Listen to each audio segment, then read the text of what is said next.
श्रीमद् भागवत महापुराण। वर्णन चल रहा है, भगवान श्री सुखदेव जी संपूर्ण ब्रह्मांड का वर्णन कर रहे हैं। पहले तो द्वीपों का वर्णन किया, अब उन द्वीपों के मध्य में एक विशाल पर्वत है जिसका नाम लोकालोक पर्वत है।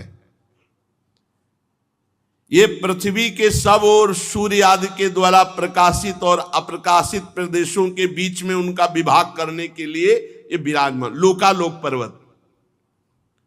सूर्य भगवान जैसे जैसे इस चक्कर लगाते हैं इस पर्वत का, तो जिधर होते हैं उधर दिन होता है और पीछे रात होती है। मेरु पर्वत से लेकर मानसोत्तर पर्वत तक जितना अंतर है, उसके बीच में शुद्धोदक समुद्र है, शरबत का समुद्र। पीछे सुनाया गया था, घी का, मदिरा का, दूध का, दही का, ऐसे पर समुद्र। यहां शुद्धोदक जो अपने यहां है वो क्षार नमक का। मेरु पर्वत से मानसोत्तर पर्वत तक शुद्धोदक समुद्र, बहुत ही पवित्र और मीठा जल, शरबत की तरह। उसके आगे जो भूमि है वो स्वर्णमयी भूमि है।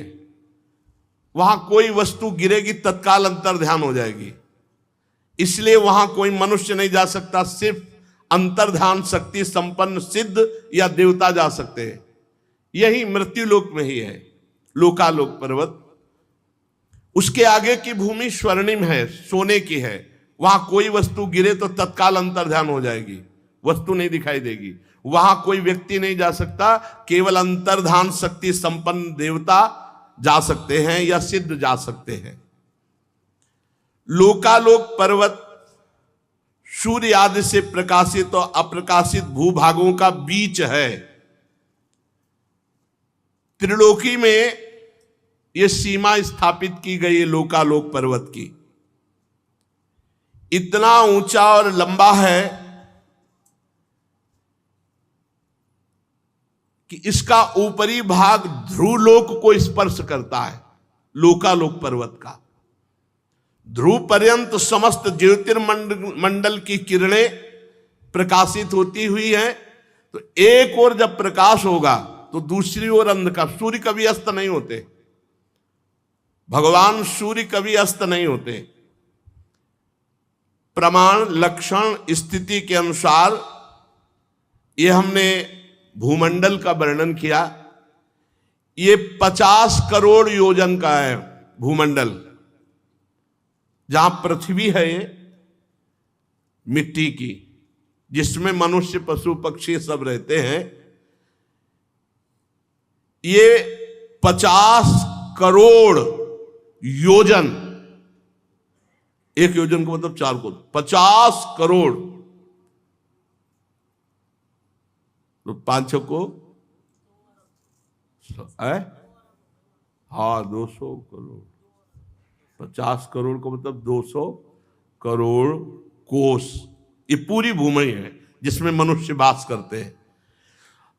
12.5 करोड़ योजन का लोकालोक पर्वत है बीच में जो है। उधर स्वर्णिम भूमि, इधर भूमि ये उपजाऊ। 4 दिग्गज ऋषभ, पुष्करचूड़, वामन, अपराजित, ये महान दिव्य गजराज चारों दिशाओं को रोके हुए विराजमान है।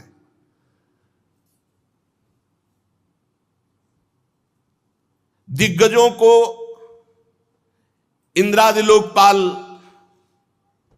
लोगों के कल्याण के लिए विराजमान किए हुए ये दिग्गज। सर्वांतर्यामी परम पुरुष भगवान विश्वक्सेन इनको अपार सामर्थ्य दिए हुए हैं। योग माया से रचे हुए भगवान के भूमंडल का वर्णन हुआ। सूर्य की स्थिति, वैसे विज्ञान कहता है कि भूमि घूमती है, लेकिन हमारा शास्त्र कहता है कि सूर्य चक्कर लगाते हैं। पृथ्वी के बीच में जो ब्रह्मांड का केंद्र है, ब्रह्मांड गोलक, वो 25 करोड़ योजन का है। 25 करोड़ योजन का है। 50 करोड़ भूमि योजन ये है। उधर तो स्वर्णिम भूमि है लोकालोक पर्वत के, वहां देवता या सिद्ध अंतर ध्यान शक्ति संपन्न जा सकते हैं। और इस को प्रकाशित करते हैं, इसलिए भगवान सूर्य का नाम एक मार्तंड हुआ। हिरण्यमय ब्रह्मांड ये भगवान विराट से प्रकट हुआ, इसलिए इसे हिरण्यगर्भ भी कहते हैं।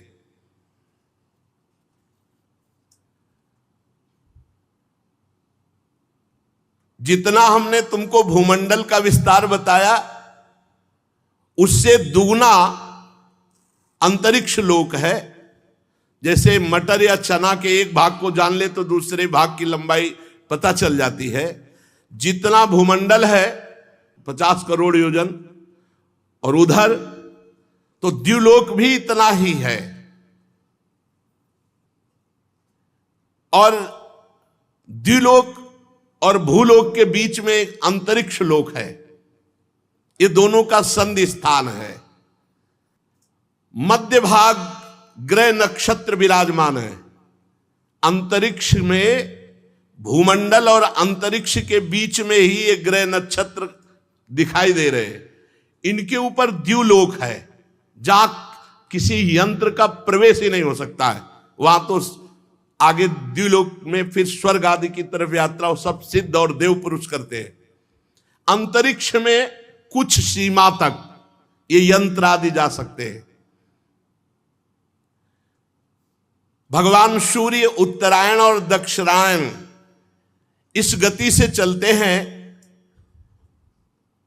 मकर आदि राशियों में ऊंचे नीचे समान स्थानों में जाकर कभी दिन को बड़ा करते हैं, कभी रात को बड़ा करते हैं, कभी दिन को छोटा करते हैं, कभी रात को छोटा करते हैं।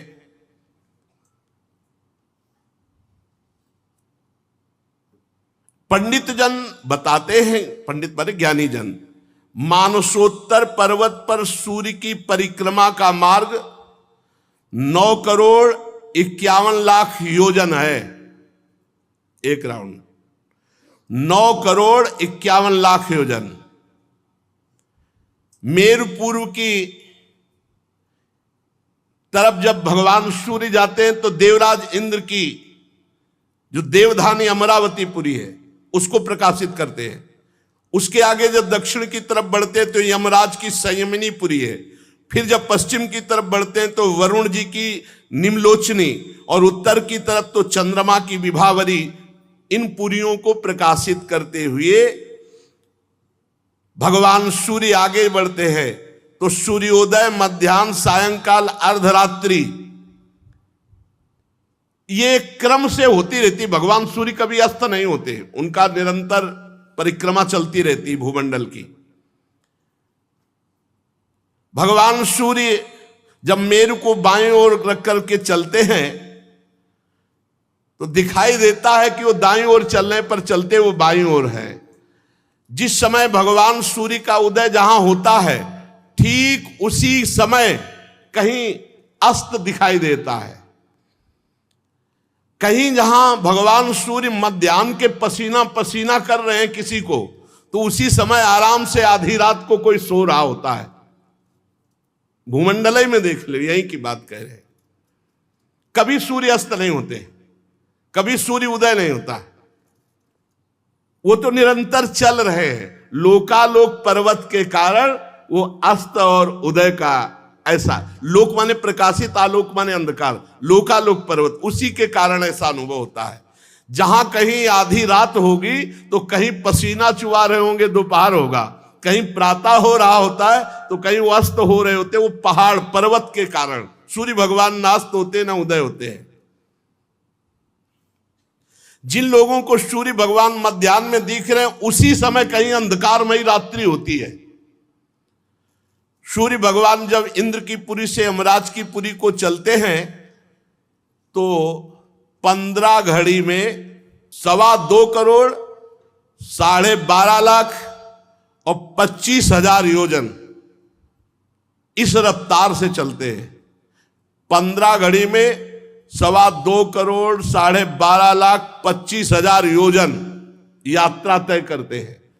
बहुत रफ्तार की भगवान सूर्य की गति है। इसी क्रम से वरुण और चंद्रमा की पुरियों को पार कर इंद्रपुरी में पहुंचते हैं। इस प्रकार चंद्रमा आदि अन्य ग्रह भी ज्योतिष चक्र में अन्य नक्षत्रों के साथ उदित और अस्त होते रहते हैं। भगवान सूर्य का वेदमय रथ एक मुहूर्त में 34,800,000 योजन की रफ्तार से चलता है। एक मुहूर्त में, बहुत छोटा समय मुहूर्त होता है, 34,800,000 योजन की रफ्तार से चलता है। आज तक हमें लगता है कोई ऐसी गाड़ी नहीं बनी होगी, कोई हेलीकॉप्टर या कोई भी वाहन नहीं बना होगा। नहीं, ऐसा नहीं बना होगा कि एक मुहूर्त में 34,800,000 योजन, कोई नहीं। इस रफ्तार से सब पूरे ब्रह्मांड को प्रकाशित करते हुए भगवान सूर्य संवत्सर नाम का एक चक्र पहिया, 12 मास रूपी अरे, 6 ऋतु रूपी नेमी, 3 चौमासे रूपी नाभि और रथ की धुरी का एक सिरा मेरु पर्वत की चोटी पे रखा हुआ है और दूसरा मानसोत्तर पर्वत पे, और निरंतर भगवान सूर्य का रथ घूमता रहता है। एक पहिया सुमेरु पर्वत पर, एक मानसोत्तर पर्वत पर, और बीच से एक यंत्र गया जो ध्रुवलोक से कनेक्शन है। जैसे ऊपरी भाग को रोके तो ऐसे रथ से ऊपर ध्रुवलोक से कनेक्शन। एक पहिया सुमेरु, एक मानसोत्तर पर्वत, और बीच की यात्रा चलती है जिसमें भगवान सूर्य बैठते हैं। वो सिंहासन रथ का जानते हो कितना बड़ा है? 36 लाख योजन। सूर्य भगवान को ऐसे थोड़ी कि हमारी तुम्हारी तरह वैसे बैठे हैं कि हाथ दो हाथ में बैठ गए। 36 लाख योजन रथ में बैठने का स्थान है भगवान सूर्य के। रथ पूरा जो रथ है वो 9 लाख योजन चौड़ाई, तो जिसमें बैठते हैं 36 लाख योजन, और पूरा रथ ऐसे 9 लाख योजन का है। जुआ जिसमें घोड़े, तो वो 36 लाख योजन का लंबा जुआ है। तो घोड़े कौन है? साक्षात गायत्री। 7 छंद जो गायत्री के हैं, मूर्तिमान वहां अश्वरूप धारण करके विराजमान है। और सारथी कौन है? अरुण जी महाराज, गरुण जी के बड़े भाई अरुण जी। इनके कमर के नीचे का अंग तैयार नहीं हुआ था, आगे प्रसंग में आएगा। ये भगवान सूर्य की तरफ मुख करके बैठते हैं, आगे की तरफ नहीं, आगे की तरफ पीठ करके बैठते हैं। भगवान सूर्य की तरफ मुख करके बैठते हैं महाराज अरुण, गरुण जी के बड़े भाई अरुण जी। ये सारथी हैं भगवान सूर्य के। गायत्री मूर्तिमान छंद, ये 7 घोड़े हैं। रफ्तार एक मुहूर्त में 34,800,000 योजन। भगवान सूर्य इस रथ पर विराजमान होकर भूमंडल को प्रकाशित करते हैं। सूर्य देव की तरफ ही मुंह करके अरुण देव उनके सारथी बैठते हैं। विश्व में दूसरा कोई सारथी नहीं इनके सिवा, कोई सारथी नहीं कि भगवान सूर्य के सामने बैठ जाए। अरुण देव ही महाराज है। माता की गलती के कारण नीचे के अंग तैयार नहीं हो पाए थे, आगे प्रसंग आएगा तो कहीं। और 60,000 ऋषि बाल खिल्ले ये स्तुति करते हुए चलते हैं। 60,000 बाल खिल्ले ऋषि ये भगवान सूर्य के रथ में भगवान सूर्य की स्तुति करते हुए चलते हैं।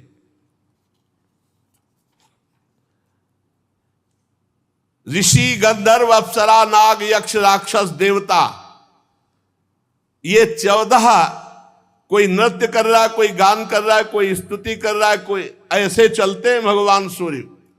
जैसे भगवान सूर्य चल रहे तो गंधर्व गान कर रहे, अप्सरा नृत्य कर रही, ऋषि स्तुति कर रहे, ऐसे चलते भगवान सूर्य।